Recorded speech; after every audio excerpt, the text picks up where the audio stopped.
¿Alguna vez has sentido el sabor amargo de ser descartada por quienes tú más amas?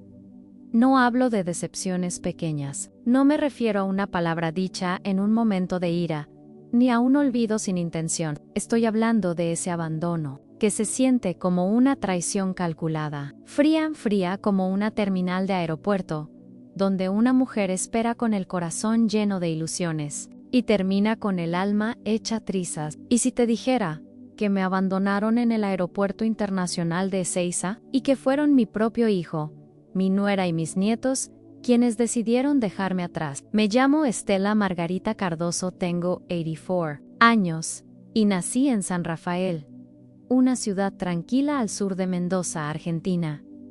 Toda mi vida trabajé como profesora de historia. Enseñé en aulas rurales con pizarrones de tiza, y también en colegios públicos abarrotados de adolescentes, con sueños a medio formar. Fui madre, esposa, amiga, y durante décadas creí que mi mayo era el legado, sería el amor que sembré en mi familia. Pensaba, ingenuamente, que ese amor era suficiente para mantenernos unidos. Por eso, cuando decidí vender un pequeño terreno que había heredado de mis padres y usar el dinero para pagar un viaje a la Disney en Orlando, creí que estaba haciendo lo correcto. Pensé que ver a mis nietos con orejas de Mickey y sonrisas enormes sería mi recompensa por tantos años de esfuerzo. Durante meses, planeé cada detalle. Hice listas, preparé documentos, compré ropa especial. Incluso aprendí algunas frases en inglés con una aplicación en mi celular viejo para no sentirme tan inútil allá. Tenía 84 años, sí, pero todavía me sentía capaz de vivir una aventura. El día de la partida, me desperté temprano. Me puse un conjunto color celeste que había reservado para la ocasión. Mi maleta nueva estaba lista desde la noche anterior. Mis manos temblaban de emoción. No dormí nada, esperando que dieran las 2 de la tarde para que pasaran por mí. Y pasaron, pero no para buscarme. Pasaron para dejarme una decisión tomada, sin consultarme. Una traición que venía cocinándose a fuego lento, y que ese día explotó en mi cara. Fue mi nuera, Jimena, la que llamó primero. Su voz era dulce, pero falsa, como una pastilla cubierta de azúcar que esconde veneno. Estelita, hablamos con Tomás y creemos que lo mejor es que no viajes, es por tu bien. Con tu presión tan alta y ese dolor en las piernas, el vuelo puede ser muy pesado para ti. Yo no dije nada, solo miré el reloj a las 4:42 de la tarde. En el mismo reloj digital que colgaba sobre los mostradores de check-in. Una hora después, recibí el mensaje. Solo 16 palabras. Abuela, ya decidimos. Es mejor que te quedes ante. Cuidamos mucho. Te dejamos algo de dinero. 16 palabras para cancelar una vida de amor y sacrificio. 16 palabras para borrar mi nombre de unas vacaciones que yo misma pagué. 16 palabras para convertirme en un estorbo. Con el celular aún en la mano, levanté la vista y los vi. Tomás, mi hijo, aquel niño que amamanté cuando tenía fiebre, que cuidé cuando le picó una abeja en el parque. Jimena, siempre tan correcta y sonriente. Y los 2 nietos, caminando rumbo a la sala de embarque, con mochilas llenas de ilusión. No me vieron, o fingieron no verme. Da lo mismo. Ellos creyeron que esa anciana de cabello teñido, con lentes apoyados en la punta de la nariz, era una mujer vencida. Pensaron que podían mentirme, sedarme con excusas y dejarme abandonada como quien olvida un paraguas viejo, pero lo que no sabían, lo que jamás imaginaron, es que yo ya sabía todo. Llevaba meses en silencio, meses notando transferencias extrañas en mis cuentas, meses fingiendo demencia para poder ver con claridad, porque yo no soy solo una viejita de pueblo. Fui directora de escuela, activista por la educación rural, miembro del Consejo de Bibliotecas, y sí, también aprendí a usar la computadora mejor que muchos de mis colegas jóvenes. No me rendí cuando la dictadura quiso callarnos. No me rendí cuando el cáncer se llevó a mi marido. No me iba a rendir ahora, frente a la ingratitud de mi propio hijo Ann. Ese día, en el aeropuerto, no hice escándalo, Ann, no lloré. No, solo le respondí a la señorita del mostrador con una sonrisa triste. ¿Va a hacer el check-in, señora? No, mi hija. Parece que mis planes cambiaron. Tom, mi maleta. Y salí de allí, no como una víctima, sino como una mujer decidida a recuperar su dignidad. Una mujer que a sus 84 años iba a dar la lección más importante de su vida, y esta vez yo sería la que decidiría cómo termina la historia. Dicen que el amor de una madre es ciego, que no ve defectos, aunque perdona todo, Ann.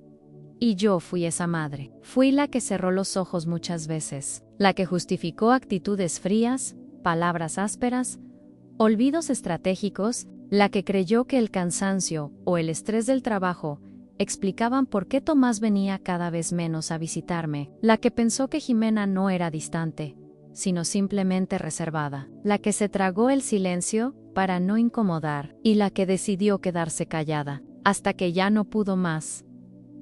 Todo comenzó una tarde de enero. El calor en San Rafael era insoportable. Los ventiladores no daban abasto. Tomás había venido a mi casa para ayudarme a pagar unas cuentas por internet. Déjame a mí, mamá. Esto es muy complicado para vos. Ya te podés confundir y terminar en un fraude en yo.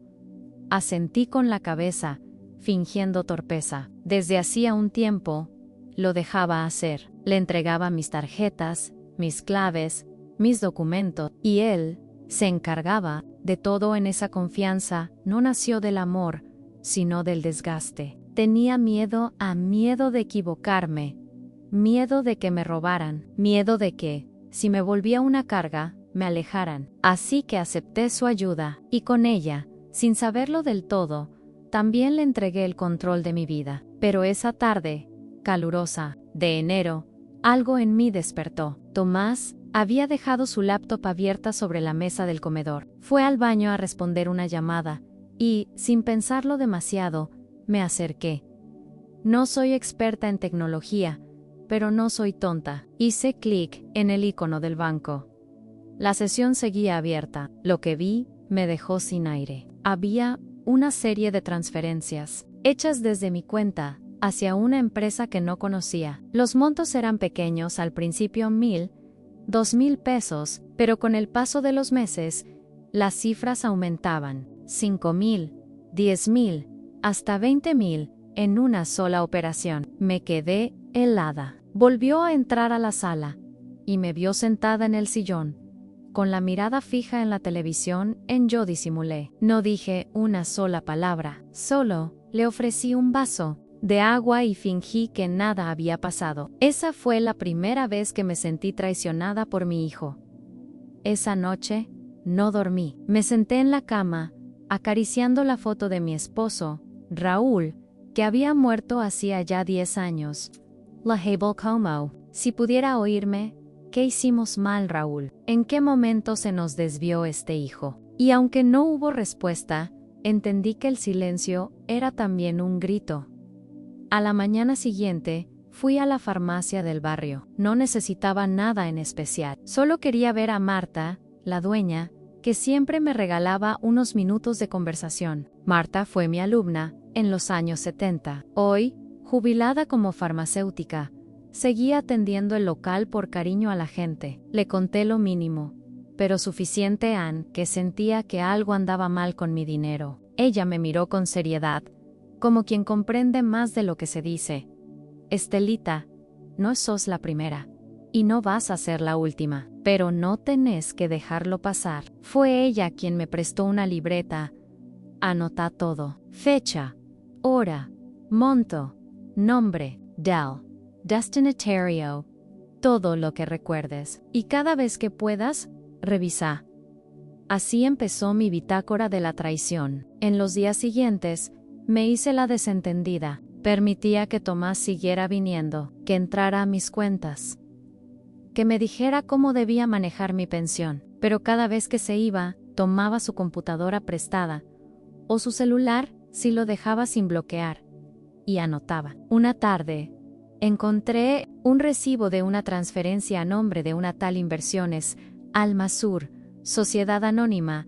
No me sonaba. Con ayuda de Marta, descubrimos que era una empresa fantasma, registrada a nombre de un hombre que trabajaba con Tomás en su oficina. Ahí supe que esto no era un descuido, era un plan, y que Jimena también estaba involucrada. Se hizo evidente poco después. Los jueves, ella venía a casa con jugos verdes. Detox, les decía, para que te sientas más liviana, suegra. Estos jugos te limpian el cuerpo. Al principio, los tomaba con gusto. Me parecían un gesto de cariño, pero comencé a notar algo extraño. Cada vez que los tomaba, me daba mucho sueño, un cansancio raro, como si me desvaneciera por dentro. Fue Marta quien sospechó. Yo te veo con los ojos vidriosos, Estela, como si estuvieras dopada. Le conté lo de los jugos. La semana siguiente, mientras Jimena me entretenía con fotos del viaje que haríamos, Marta entró por la cocina y se llevó una botella con un poco del jugo. El análisis fue rápido y demoledor. Tenía trazas de benzodiazepina, un tipo de sedante, no era vanino. Era un intento de hacerme parecer senil, de confundirme, de convencer a todos de que estaba perdiendo la cabeza. Me temblaban las manos al sostener los resultados. No sabía si llorar o gritar. Pero elegí lo mismo de siempre en el silencio. En vez de enfrentar, seguí anotando cada nuevo comportamiento, cada firma sospechosa que me pedían, cada no te preocupes mamá, vos firma nomás. Un día, mientras buscaba papeles viejos en el baúl de recuerdos, encontré una caja con cartas de exalumnos. Una de ellas era de un tal Martín Suárez, de la promoción del 91. Decía: gracias por creer en mí cuando ni mi familia lo hacía. Usted me enseñó a levantar la voz, y ahí entendí. Tenía que buscar ayuda. No podía sola, pero aún podía elegir con quién ir. Así fue como, en una visita al centro, pasé por un estudio jurídico que tenía el cartel de defensoría. Del adulto mayor entré sin cita. El joven que me atendió se llamaba Martín Suárez. Sí, él mismo. Nos reconocimos enseguida. Él se emocionó al verme. Usted me regaló mi primera Constitución. Yo se la devuelvo con justicia. Y ese día, por primera vez en meses, supe que no estaba sola. Martín no me juzgó. No me interrumpió.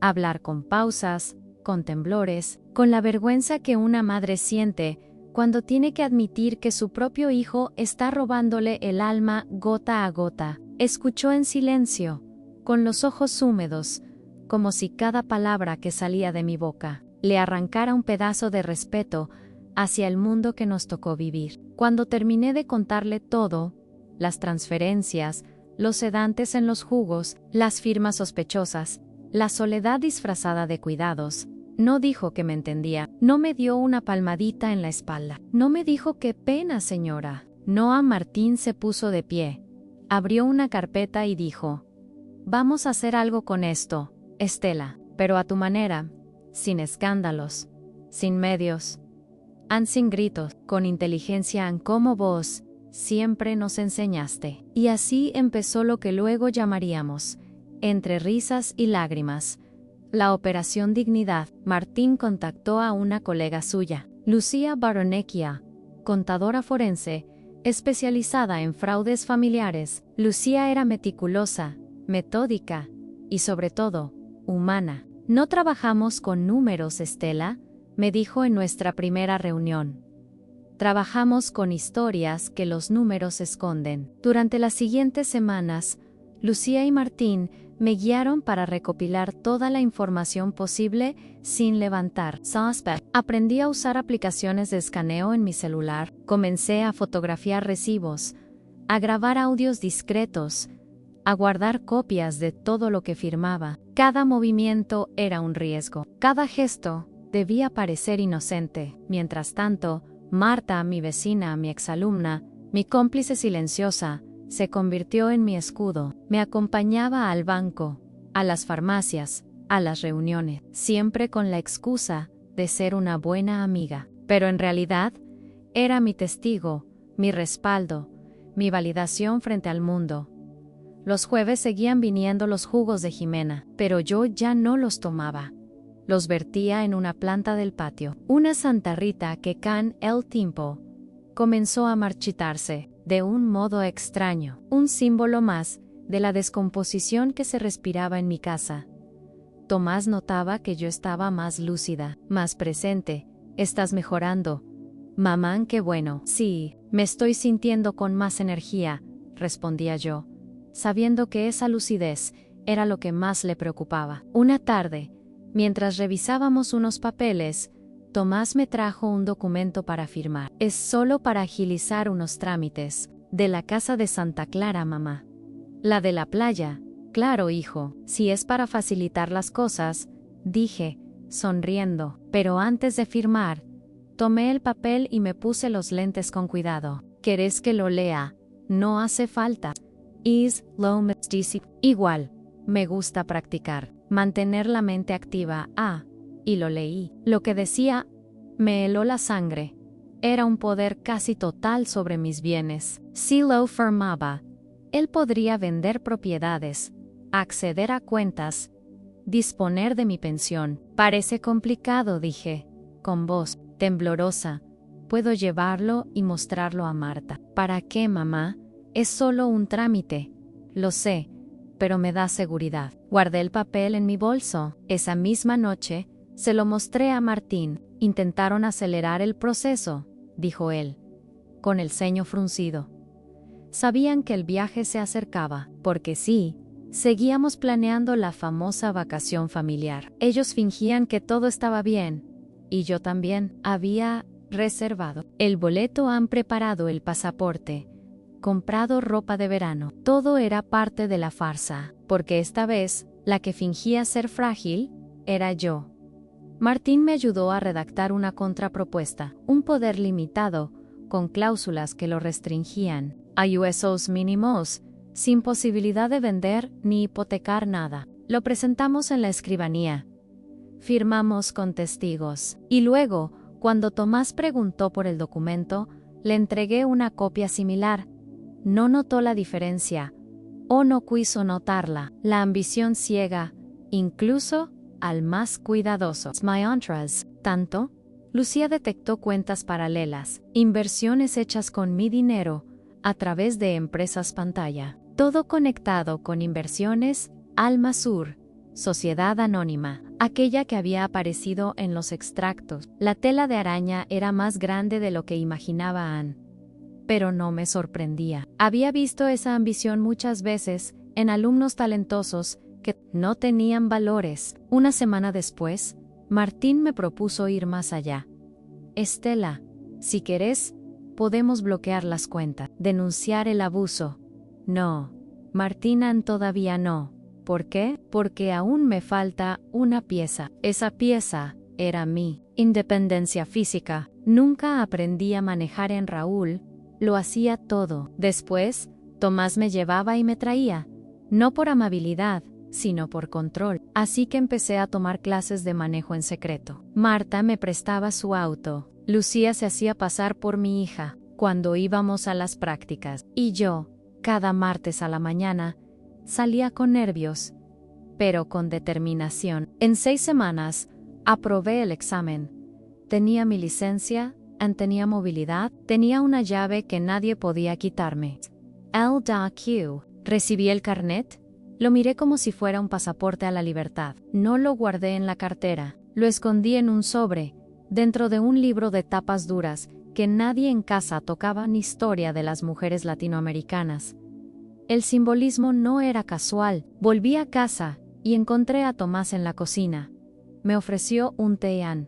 Lo acepté. Me senté. Observé cómo se movía, cómo me sonreía, cómo escondía detrás de cada gesto una intención, y por dentro, supe que la mujer que ellos pensaban dominar ya no existía. Estaba lista para ser libre. Lista para desaparecer, pero no como una víctima, sino como la estratega que siempre fui. La noche que obtuve mi licencia de conducir, Dormí, por primera vez en paz, después de meses. No fue una paz de esas que se sienten con el cuerpo en no. Fue una paz más profunda, una que empieza en el pecho, que se instala como un susurro constante. Ahora sí, estás lista, pero antes de irme, necesitaba cerrar los círculos que otros habían dejado abiertos en mi vida. El primero era mi independencia financiera. Real Lucía me ayudó a abrir una cuenta en otro banco, a mi nombre, con claves seguras y sin vínculos con Tomás. Lo hicimos todo de forma discreta. Transferí pequeñas sumas de dinero, no más de 5,000 pesos por vez, lo suficiente para no levantar sospechas. Cuando Tomás preguntaba por esos retiros, respondía con una mezcla de desmemoria y entusiasmo. Creo que compré hilos para bordar, o fue lana, o habré encargado algo de orgánico. Mi supuesto deterioro mental se había convertido en mi mejor aliado. El segundo paso fue encontrar un nuevo lugar donde vivir. No necesitaba lujo, solo privacidad.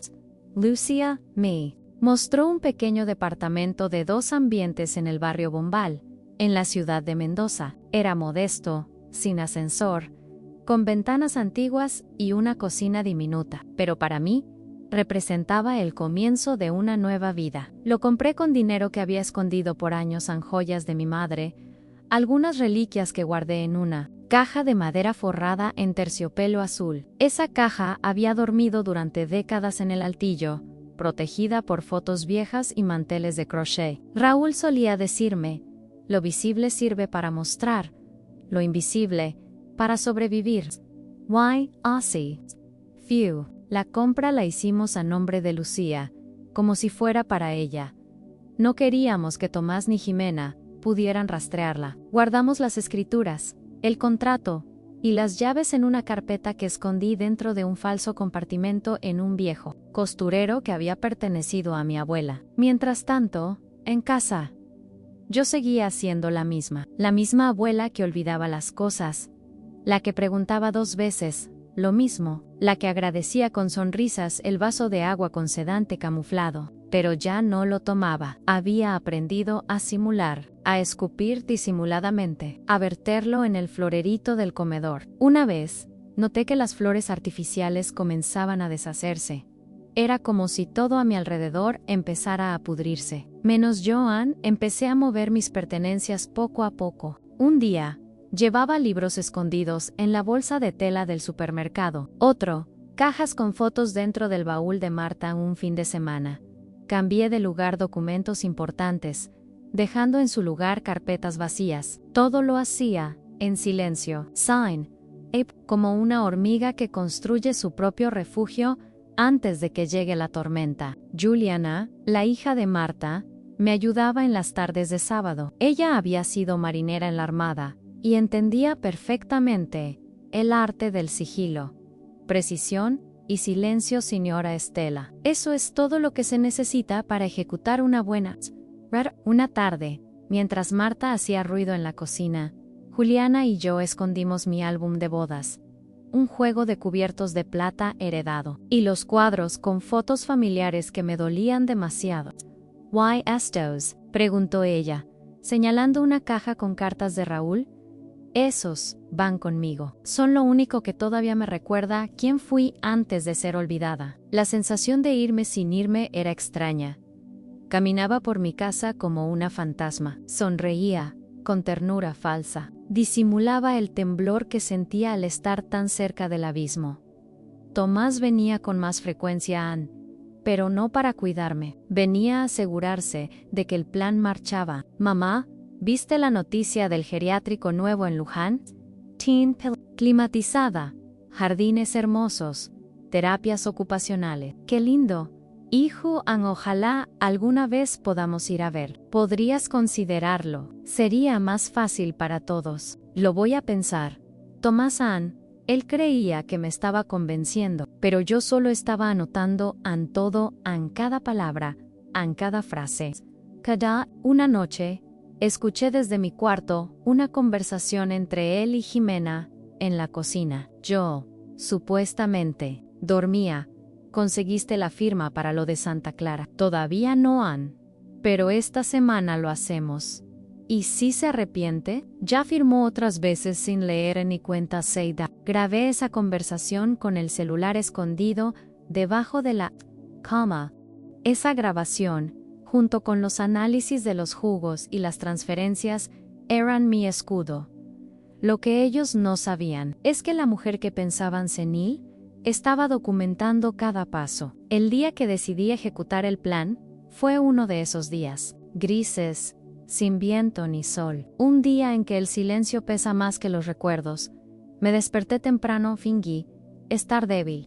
Desayuné medias. Y cuando Jimena se fue, preparé una valija pequeña. No llevé mucho en ropa cómoda. Algunos libros, una caja con cartas, una foto de Raúl y el sobre con mi nueva vida. Salí caminando, despacio. Juliana me esperaba en la esquina con su auto. No dijimos mucho, Ann solo me miró y dijo, ya es hora. Subí y encerré la puerta con cuidado. Y cuando miré por la ventanilla, sentí que algo dentro de mí se quebraba. No era tristeza, era alivio. En el camino, Juliana me preguntó, ¿estás segura, Estela? Sí. ¿Y no quiere dejar una carta? No. Ann, quiero que se den cuenta solos, que entiendan que no siempre se puede jugar con la dignidad de una mujer sin consecuencia. Llegamos al nuevo departamento cerca del mediodía. Avery Laporo. Todo estaba vacío. Pero por primera vez en años, ese vacío no me daba miedo. Me senté en la única silla que había. Miré por la ventana. Why, poor Finn. Respiré sin culpa. Había desaparecido, pero no como una sombra, sino como una luz que se apaga a propósito, para dejar de iluminar a quienes no la valoran. La primera noche en el departamento nuevo no dormí. No porque tuviera miedo. Porque extrañara mi cama o el ruido de los pájaros en el patio de casa. No dormí porque sentí, por primera vez en muchos años, que podía cerrar los ojos sin tener que fingir que estaba bien. No tenía que dar explicaciones. No tenía que sonreír, no tenía que ocultar el temblor de mis manos. No tenía que tragarme los insultos disfrazados de consejos. Estaba sola, y esa soledad, lejos de doler, me devolvía algo que había perdido hacía décadas en el control. A la mañana siguiente, tomé un café en una taza vieja que Marta me había regalado. En el fondo, tenía una frase escrita a mano. Uno se convierte en valiente después de mucho tener miedo. Me quedé mirando esa frase como si fuera un espejo. Era eso, yo no era valiente. Por naturaleza, lo había aprendido. Me lo había ganado. A fuerza de silencio, de humillaciones disfrazadas de amor, de días enteros tragándome las lágrimas, para no incomodar a nadie. Ese mismo día, llamé a Martín. Le pedí que nos viéramos en su estudio. Cuando League me recibió con el rostro serio, ya sabía que había ejecutado la primera parte del plan. Tenía las carpetas listas sobre su escritorio. Extrajimos las grabaciones de audio, ordenamos las fotos de los comprobantes bancarios, incluimos los análisis del jugo con benzodiazepinas, firmados por el colega bioquímico de Marta. Cada documento tenía su lugar. Cada pieza estaba alineada como si fuera un rompecabezas que por fin comenzaba a tener sentido. ¿Querés denunciar ya?, me preguntó, mirando mis ojos con respeto. Todavía no. ¿Por qué? Porque no quiero que esto se convierta en una batalla legal, nada más quiero que sea una lección para ellos. No, Martín, para mí. Y así fue como empezamos a diseñar lo que él llamaba el blindaje jurídico. Lucía preparó una serie de documentos para proteger lo que aún me pertenecía legalmente, la casa de Santa Clara, que aún figuraba a mi nombre. Mis cuentas bancarias, mis derechos como pensionada, mis pertenencias. Redactamos una nueva escritura, de poder, pero esta vez, con cláusulas muy específicas, una que parecía darle a Tomás el control sobre algunos asuntos, pero que en realidad lo restringía completamente. Un texto lleno de lenguaje técnico, con condiciones ocultas entre líneas que solo un experto en derecho sabría interpretar. También redactamos un Nuevo Testamento, reemplazando el anterior donde figuraban Tomás y Jimena como herederos principales. Ahora, las condiciones cambiaban. El nuevo documento incluía donaciones a una fundación que ayudaba a mujeres mayores, víctimas de abuso. Incluía cláusulas que impedían vender ninguna propiedad sin previa autorización judicial. Y lo más importante, incluía una cláusula de reversión, que anulaba cualquier transferencia hecha bajo sospecha de manipulación o sedación de la firmante. Es decir, así podían probar que yo estaba bajo efectos de medicamentos al firmar algo. Ese documento se consideraba inválido, y teníamos cómo probarlo. Mientras Lucía afinaba los detalles, yo seguía actuando mi papel. Volvía a casa de vez en cuando, para mantener la ilusión. Pasaba una tarde compartía una cena. Sunreal firmaba lo que me ponían delante, pero eran papeles preparados por Martín, idénticos por fuera, muy distintos por dentro. Los originales quedaban en mis manos, los otros, en manos de Tomás. Así conseguimos que se diera la casa de Santa Clara a su nombre, pero con usufructo vitalicio a mi favor, y con una cláusula que decía que, si no cumplía con depósitos mensuales a una residencia de mujeres mayores, sin familia, el inmueble volvía automáticamente a mi poder. Tomás firmó con entusiasmo. Ni siquiera leyó los párrafos más largos. Estaba convencido de que estaba ganando. Mientras tanto, yo seguía documentando todo. Instalé una pequeña grabadora automática en mi cartera. Cada vez que iba al banco, al notario, o incluso cuando almorzábamos, la activaba. Una tarde, lo grabé diciendo: cuando volvamos de la Disney cerramos todo. La casa, la pensión, el auto. Que ella se vaya a un geriátrico. Ya no puede manejar sola.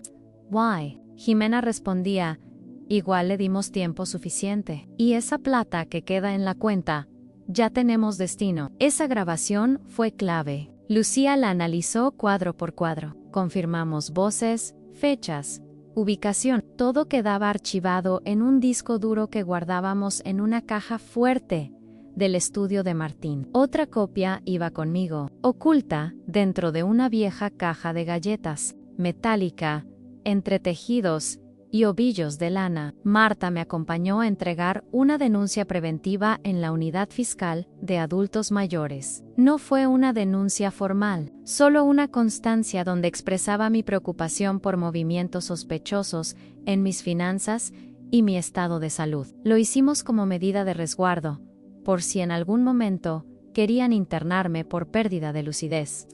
No sé bien que yo estaba más lúcida que nunca. El día que cerramos el paquete legal, sentí algo extraño, no fue alivio. Fue un tipo de tristeza que solo entienden las mujeres que dieron todo por su familia. Y un día tienen que protegerse de ella. Lloré en silencio esa noche, no por lo que perdí, sino por lo que jamás imaginé tener que hacer, a blindarme contra mi propio hijo. Marta vino a dormir conmigo esa noche. No dijo nada. Solo a mi lado, y me tomó la mano. Sos una mujer increíble, Estela. No. Marta, soy una mujer cansada. Cansada sí, pero libre. Y tenía razón, no era felicidad lo que sentía. Era algo más denso, más profundo, una sensación de haber puesto límites por primera vez en mucho tiempo. Faltaban solo unos días para que partieran hacia Orlando. Tomás venía cada vez con más insistencia. Controlaba todo. Me traía dinero para los gastos. Me preguntaba si había tomado la pastilla. Yo decía que sí, que me sentía somnolienta. Fingía torpeza tropezaba a propósito. A veces, repetía frases para parecer confundida. Era una obra de teatro, una obra escrita con dolor, pero también con inteligencia. El día anterior al viaje, me trajo la compensación en un sobre con dinero, para que te compres algo lindo mientras descansas. Mamá, gracias. Hijo, es un gesto muy lindo, y la semana que viene, si querés, te llevo a visitar ese geriátrico del que hablamos. Lo miré con una ternura tan ensayada que hasta me la creí. Claro, Tomás me va a hacer bien. Esa noche, hice mi valija, me puse el vestido azul que había comprado para el viaje, guardé mi pasaporte y al día siguiente me presenté en el aeropuerto.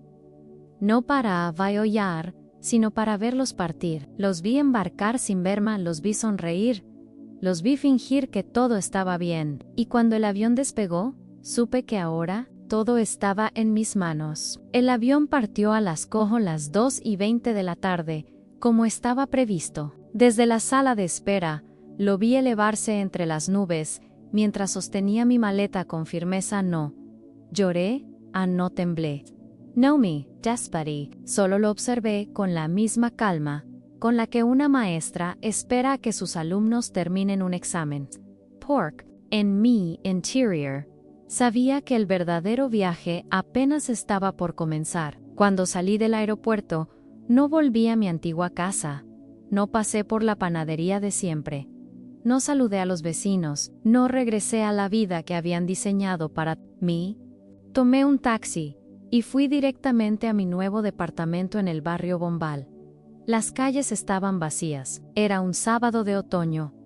El aire olía a hojas secas y a libertad. Cuando abrí la puerta con la llave que ya conocía de memoria. Entré con la misma dignidad con la que una mujer entra a su propia historia. No tenía muebles aún, solo una cama, una mesa, 2 sillas y una lámpara. Pero todo me bastaba, porque ese lugar no era un escondite. Era una declaración, un manifiesto silencioso de una mujer que decidió no ser borrada. Durante los primeros días, me dediqué a completar mi mudanza. Marta y Juliana me ayudaban por las tardes. No llevábamos muebles ni electrodomésticos, solo lo esencial: mis cuadernos, mis álbumes de fotos, una radio pequeña, mis mantas tejidas, el mate heredado de mi madre, y una caja con cartas que nunca terminé de leer. Lo que dejé atrás era parte del mensaje. En la casa de siempre quedaron rastros de ausencia: la mesita del living sin mi costurero, la estantería sin mis libros de historia, el ropero con la puerta entreabierta, la silla de la cocina vacía, el sillón donde me sentaba a tejer, cubierto con una manta ajena. Todo lo que hice fue estratégico. No borré mis huellas, solo las esfumé, como quien deja una pista incompleta. El día 3 de su ausencia, recibí un mensaje de Tomás desde Orlando. Los chicos te extrañan. Estamos agotados, pero felices. Volvemos en 10 días. Respondí con un qué lindo. Disfruten mucho. Acá todo en calma. Era verdad, todo estaba en calma. Una calma nueva, densa, que se sentía como una segunda piel. Mientras ellos paseaban por parques de diversiones, yo visitaba la unidad fiscal con Martín. Presentamos formalmente la denuncia, esta vez con todo el paquete de pruebas en audios, transferencias, análisis toxicológicos, fotocopias de documentos que firmé bajo sedación, capturas de chats donde Tomás se refería a mí como un problema a resolver. El fiscal hombre de unos 50 años, con barba canosa y tono pausado, nos escuchó con atención.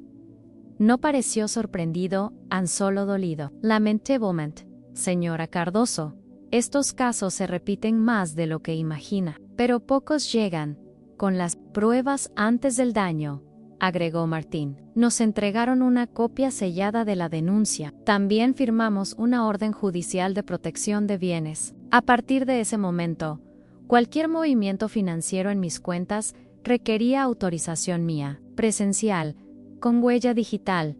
El paso siguiente fue notificar a los bancos. Visitamos cada uno, mostramos la documentación, cambiamos claves, bloqueamos accesos. En cada lugar, Lucía explicaba todo con precisión quirúrgica. Cuando terminamos, fuimos a almorzar a un pequeño restaurante italiano.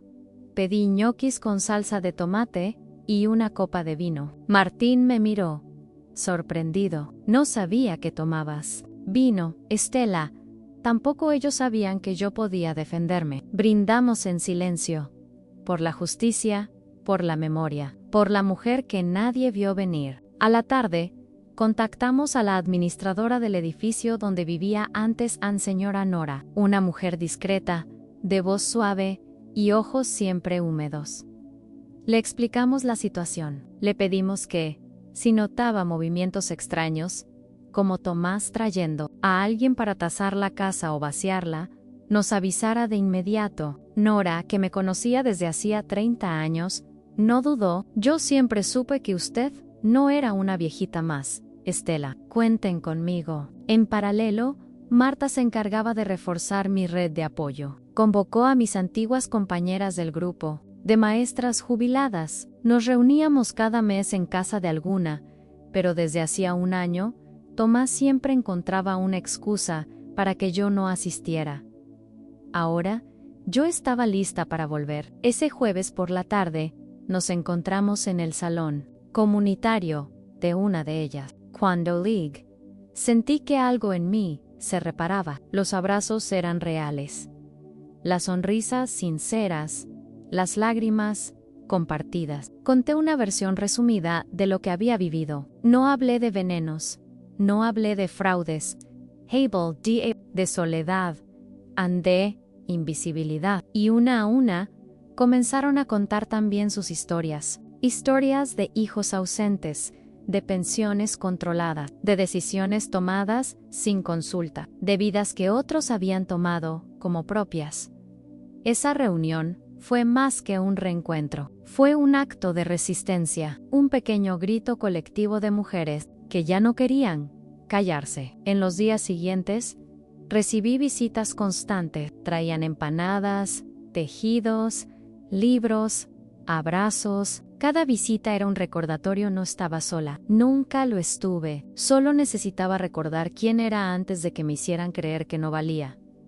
Marta me trajo un espejo nuevo, uno pequeño, de marco blanco, para que te veas como realmente sos, no como ellos te hicieron creer. Lo colgué frente a mi cama. Cada noche lo miraba, y cada vez me reconocía un poco más. El día 8, Martín me llamó para contarme que el juez había aceptado las medidas cautelares. Tomás ya no podía mover un centavo de mis cuentas. La casa estaba protegida, los bienes asegurados y la denuncia en curso. Me senté en el sillón, respiré hondo, y por primera vez no sentí miedo, ni siquiera tristeza, solo determinación. Quedaban 2 días para que volvieran, y esta vez no me encontrarían esperando con las manos vacías. Me encontrarían con documentos, con testigos, con abogados, con redes, pero sobre todo, con una versión de mí que ellos creían extinguida. La Estela que luchan, la Estela que enseña, la Estela que nunca se fue. Solo estaba esperando el momento justo para volver. El vuelo llegó puntual. Miércoles, las 2:20 de la tarde, Aeropuerto Internacional de Ezeiza. Martín me había avisado la noche anterior. Estela, ya está todo listo. Si intentan hacer cualquier movimiento, la ley nos respalda. Lucía me llamó más tarde para confirmar que los bloqueos financieros ya estaban activos y las órdenes judiciales. No, yo no dormí, no por miedo, sino porque sentía algo que hacía años no experimentaba en poder. Esa mañana me levanté temprano, me vestí con un pantalón beige y una blusa blanca que había guardado para ocasiones especiales. Hoy, la ocasión era mi existencia, mi resistencia, mi dignidad. Tomé mate mirando por la ventana. El sol entraba con fuerza, y en mi corazón no había rencor, solo certeza. A las 2:30 de la tarde, Tomás me llamó, no atendí. Luego, me escribió Anma. ¿Llegamos? ¿Estás en casa? Vamos para allá a dejarte los regalos. Guardé el celular en el cajón y esperé, no en casa, sino en mi nuevo hogar, sentada en mi sillón, con mi nueva dirección aún secreta, sabiendo que en pocas horas el velo caería, y ellos descubrirían lo que nunca imaginaron, aunque yo ya no era la mujer que dejaron atrás. Pasadas las 3, Nora, la administradora del edificio anterior, me envió un mensaje. Están aquí. Tocaron el timbre. Naji y respondi. Sei ven. Confundidos, le agradecí con un pulgar arriba. No hacía falta más. Nora sabía lo que significaba ese silencio. A las 4:10 recibí otro mensaje. Ahora de Tomás. ¿Dónde estás, mamá? Te estamos buscando. ¿Estás bien? No respondí. Dejé que las preguntas hicieran su trabajo, que el vacío los enfrentara, que el eco de mi ausencia gritara lo que yo me había callado durante años. A las 5:30, finalmente llamaron a Marta. ¿Sabes dónde está mi mamá? No aparece. A Marta contestó con voz firme, como ensayada. Está bien, y ahora también está libre. Libra. ¿De qué? De voz en silencio. Y luego un corte seco. No volvió a llamar en esa noche. Encendí la radio. Puse boleros viejos. Canté bajito. Me senté en el balcón con una manta sobre las piernas y supe que lo había logrado. A la mañana siguiente, Martín me confirmó que Tomás había intentado ingresar a la cuenta conjunta donde había dejado deliberadamente 50,000 pesos como señuelo. Tal como habíamos planeado, cada movimiento fue registrado con IP, ubicación, hora y dispositivo, una huella digital completa. Irrefutable. Lucía me explicó que eso bastaba para probar intención de desvío de fondos, y que el juez, al ver el patrón de conducta, probablemente aplicaría sanciones, pero lo más importante, ya había pasado. Yo no era más vulnerable, no era más manipulable, no era más esa figura invisible que vivía en su propia casa, con miedo de firmar algo mal. Al día 3, Tomás apareció en la puerta del estudio jurídico de Martín, pálido, ojeroso, nervioso. Solo quiero saber dónde está mi mamá. Martín lo miró sin parpadear. Tu mamá está bien, y por decisión propia. No quiere verte todavía. ¿Todavía? Va a decidir cuándo y cómo. Pero es mi madre, y vos la traicionaste. Tomás no supo qué responder. Safe Yukon, la cabeza gacha. El domingo siguiente, me llamó mi nieto Mayoere. Abuela, te extraño. Papá está raro. ¿Qué pasó? Pasó que a veces, los adultos toman decisiones que duelen. Pero vos no tenés la culpa, mi amor. ¿Vas a venir a casa? Tal vez algún día, pero no, por ahora. ¿Te enojaste con nosotros?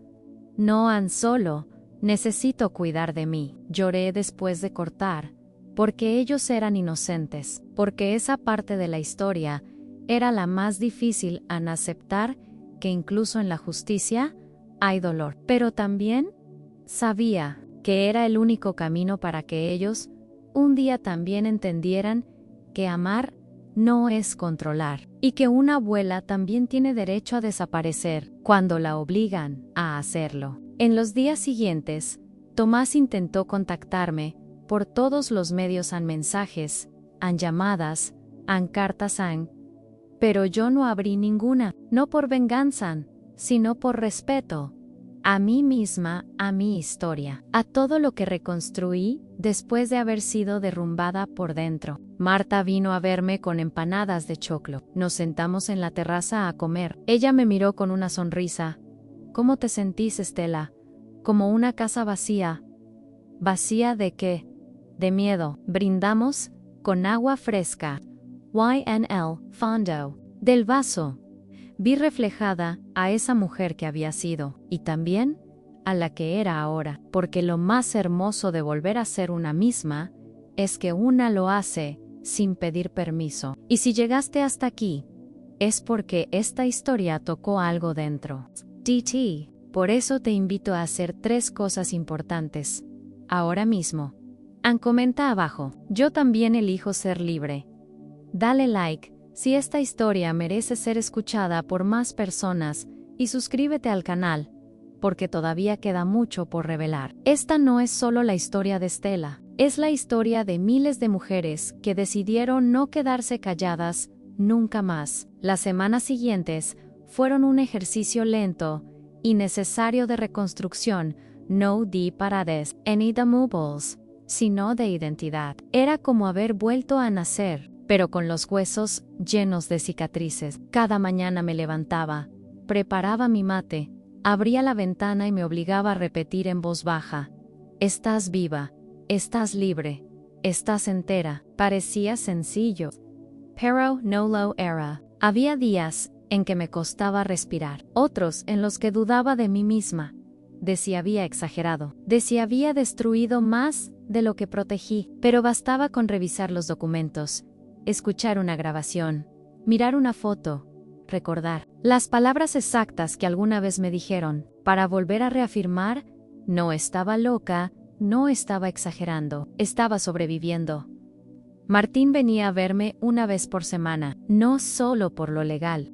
Venía a tomar un café, a charlar de la vida, a leerme fragmentos de libros que recordaban nuestros años de escuela. Él me decía: sos la única profesora que me enseñó a cuestionar sin destruir. Y yo respondía: y vos sos el único alumno que volvió cuando más lo necesitaba. Lucía, por su parte, se convirtió en una especie de sobrina adoptiva. Me traía frutas, me ayudaba a hacer las compras, y a veces simplemente se sentaba a mirar novelas viejas conmigo. En el silencio, me sostenía. Marta era otra historia. Ella no me dejaba sola ni un día. Siempre encontraba una excusa para venir. Vengo a dejarte una sopa. Te traje un nuevo mantel. Se rompió mi lavarropas. ¿Puedo usar el tuyo? Sabíamos que ninguna excusa era real. Lo único real era el cariño. Un sábado por la tarde, mientras tejíamos en la terraza, Marta me miró de reojo y dijo: ¿alguna vez pensaste en perdonarlo? No sé. ¿Te gustaría? No todavía. ¿Crees que lo vas a hacer algún día? No lo sé, Marta. Pero sí sé que no quiero odiarlo el resto de mi vida. Porque sí, Tomás seguía escribiéndome, en cartas a mensajes, en llamadas perdidas, y ahora, incluso visitas breves al estudio de Martín, en las que pedía una oportunidad para hablar. Martín me lo consultaba, y yo respondía siempre igual: todavía no. No era venganza. Era protección, mi protección, porque había algo que nadie me enseñó cuando era joven, en que, incluso, los hijos pueden lastimarte, y que está bien poner distancia, que el amor de madre no debe ser ciego, ni sordo, ni mudo, que también merecemos respeto, y que no somos eternamente responsables de quienes ya tomaron sus propias decisiones. Un día, me animé a salir a caminar sola por el parque, con mi bastón en la mano y mi sombrero de tela. Los árboles estaban floreciendo, los pájaros volvían a cantar, y yo me sentía, por fin, parte del mundo otra vez. En un banco, me crucé con Emma, una antigua colega de la escuela. Estaba más encorvada, más frágil, pero su voz seguía siendo firme. Te vi en el grupo de jubiladas. No sabía que estabas en esta zona. Me mudé hace poco, respondí. Dicen que pasaste por algo feo.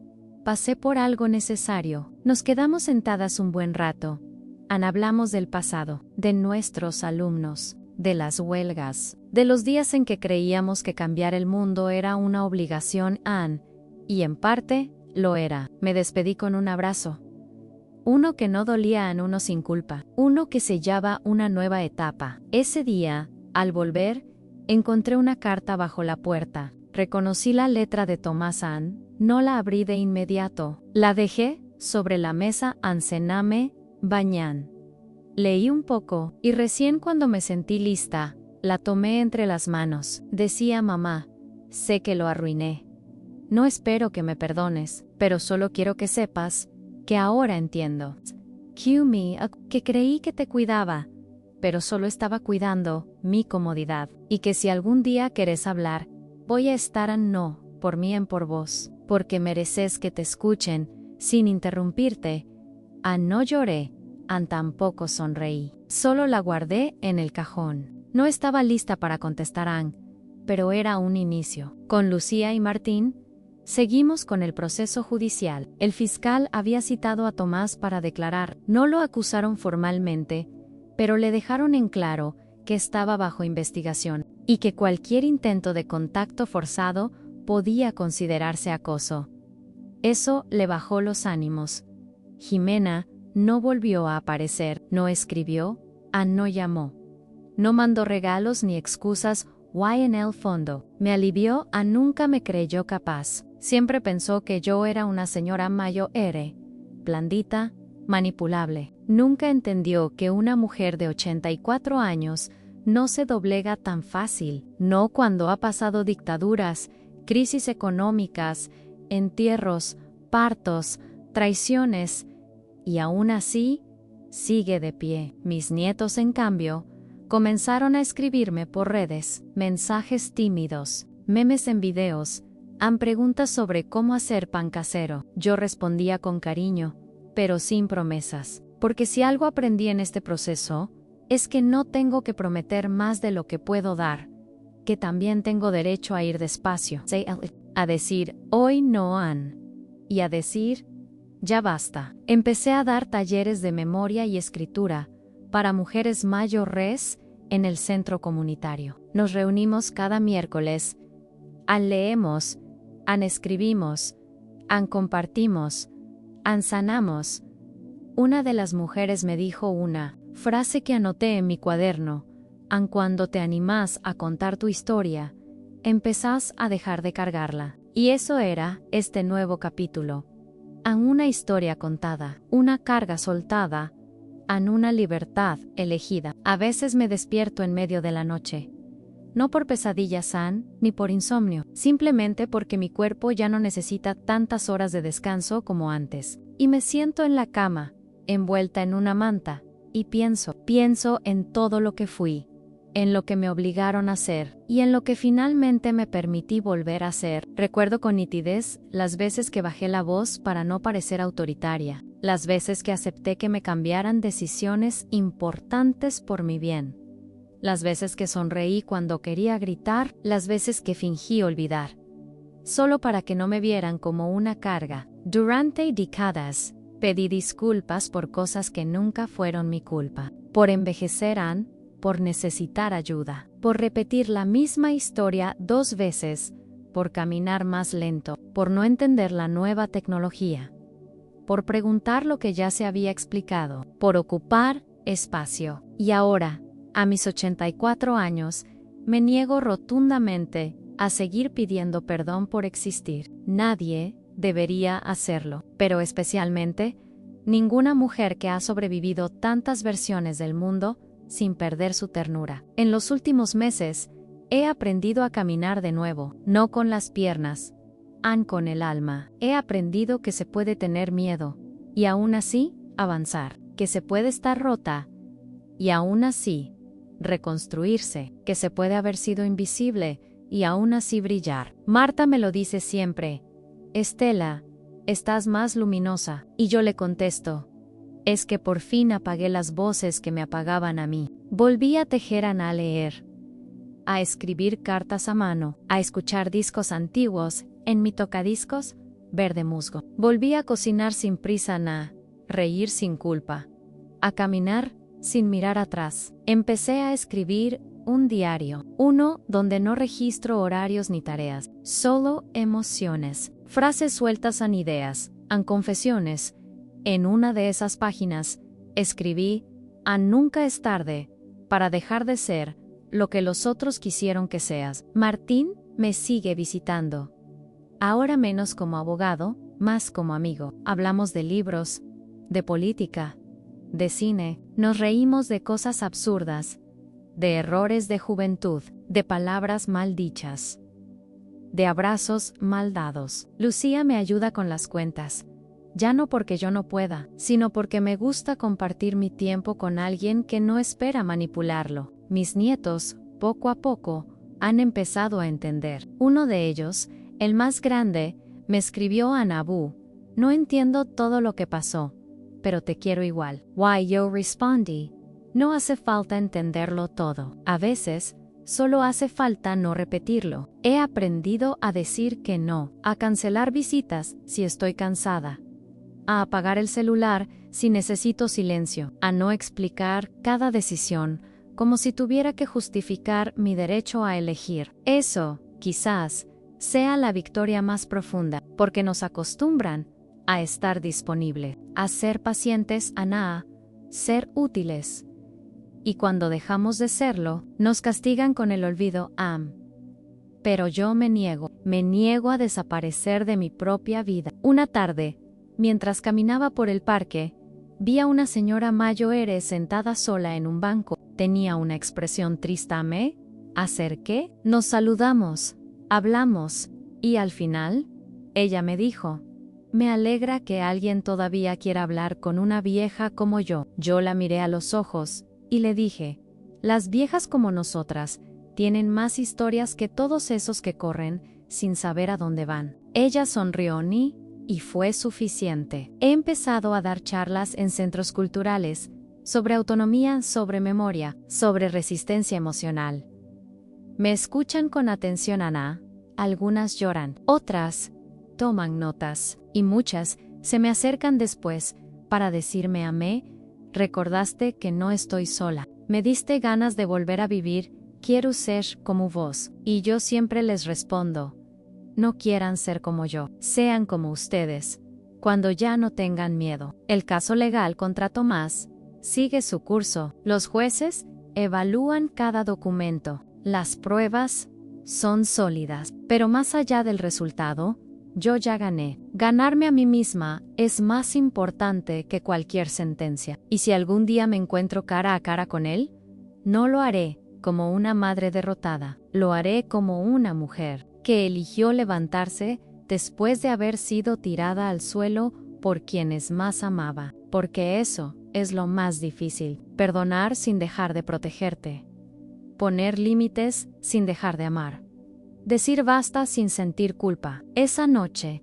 después de escribir estas líneas, cerré mi diario y apagué la luz. Me recosté en la cama y pensé en todas las Estelas que fui: la niña que leía a escondidas bajo las sábanas, la adolescente que soñaba con cambiar el mundo desde un aula, la madre que se tragaba las lágrimas para no preocupar a sus hijos, la esposa que tejía esperanza mientras la vida pasaba, la abuela que se sintió invisible, la mujer que decidió hablar, y las abracé a todas, porque todas me trajeron hasta aquí. Nunca imaginé que, al final de mi vida, tendría que empezar de nuevo, que después de criar, amar, sostener, cuidar, servir, consolar, tendría que reconstruirme desde el silencio más hondo que una mujer puede habitar en ese, donde nadie te ve, aunque estés frente a todos. Pero aquí estoy, no como sobreviviente, no como víctima, sino como algo más difícil de definir, como una mujer que decidió no morirse entera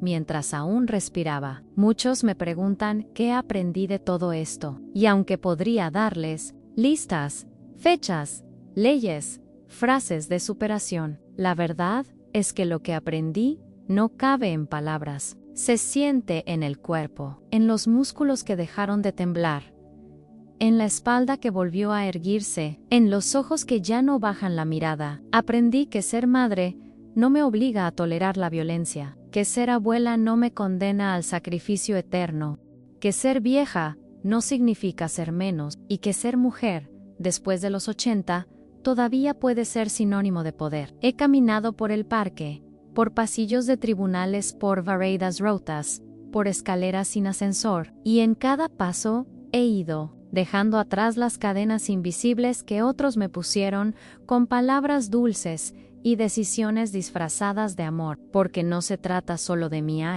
se trata de todas las Estelas que conozco, de las que me escriben después de una charla, para decirme: yo también viví algo así, de las que siguen calladas, esperando que alguien las nombre, de las que ya no están, pero vivieron enteras para otros, sin un solo día para sí mismas. Y también se trata de las que vienen, de nuestras hijas, a nuestras nietas, a nuestras bisnietas, que merecen una vejez digna, con voz, con presencia.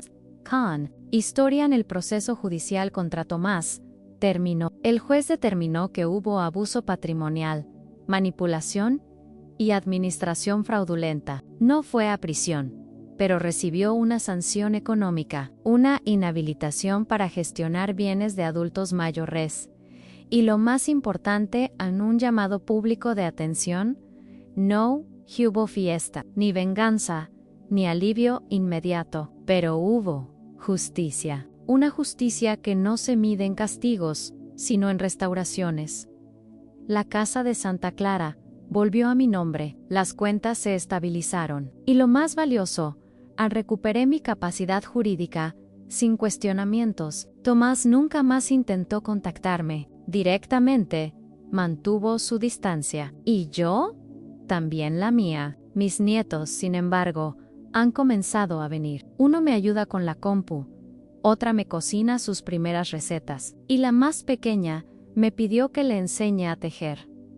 No les hablo mal de su padre, solo les enseño lo que a mí me faltó a poner límites, a cuidarse, a reconocer el amor sano y a alejarse del que hiere. Marta dice que soy una leyenda en el centro comunitario. Yo solo río, no me siento leyenda. Me siento real, humana, con arrugas, con achaques pero más viva que nunca. Mi diario está casi completo y lo pienso publicar. No para ser famosa, sino para dejar algo que otras puedan leer cuando el mundo las empuje a esconderse.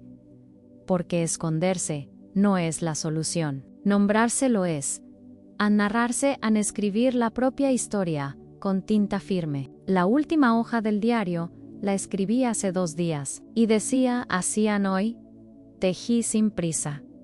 Hoy respiré sin miedo. Hoy abrí la ventana, y el sol no me pareció una amenaza. Hoy recordé a la niña que fui, y le dije tranquila: sobrevivimos. Y si me estás escuchando, si llegaste hasta aquí, si algo de lo que conté se parece a tu historia, o a la de tu madre, o a la de tu abuela, entonces quiero que sepas algo: no estás sola. Estás en la fila de mujeres que no se callaron, que no se resignaron, que no aceptaron ser empujadas al rincón de los muebles viejos y que, incluso sin fuerzas, eligieron no traicionarse a sí mismas. Tal vez no podamos cambiar el pasado, tal vez no recuperemos todo lo perdido, pero sí podemos decidir cómo vivir lo que nos queda. Y yo, Estela Margarita Cardoso, nacida en San Rafael en Aizimé, madre de un hijo que me falló y maestra de cientos que me recuerdan con amor, elijo vivir los días que me restan sin pedir permiso, sin agachar la cabeza, sin ceder mi voluntad, sin volver a disculparme por ser quien soy. Y si estás de acuerdo conmigo, si sentiste que esta historia también es tuya, si lloraste, si pensaste en alguien, si imaginaste tu propia resistencia, entonces haz algo. Comenta ahora abajo: yo también merezco ser escuchada. Tu voz puede encender la chispa en otra mujer que hoy aún duda de sí. Suscríbete al canal, porque vendrán más historias que no deben seguir ocultas. Why did you to like? Porque apoyar estas palabras es también apoyar a todas las que siguen luchando desde el silencio. Gracias por quedarte hasta el final. Gracias por escucharme. Y sobre todo, gracias por no mirar para otro lado.